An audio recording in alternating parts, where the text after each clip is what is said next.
I'll show you the quick and easy way how you can buy PUBG UC with an Apple gift card. First off, I'm going to show you how you can redeem your Apple gift card to your wallet. And then from that new balance you have on your wallet, we're going to use that to buy the PUBG UC.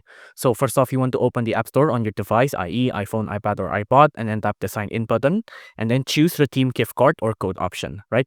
So the thing on the screen right now, just click on redeem gift card or code. After that, you want to use the camera, or you can just enter in the code manually. Make sure this is the part where you scratch off the code from your Apple gift card, right?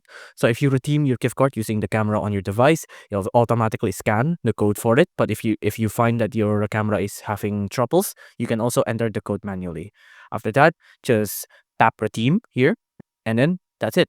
You're done. Your Apple gift card is now converted to balance on your wallet. And with that balance on your wallet, you can now buy PUBG UC like normal. Just tap on whatever UC you want, and then it should be automatically completed with your now in-game wallet account balance. If you enjoyed this video, please do consider liking and subscribing.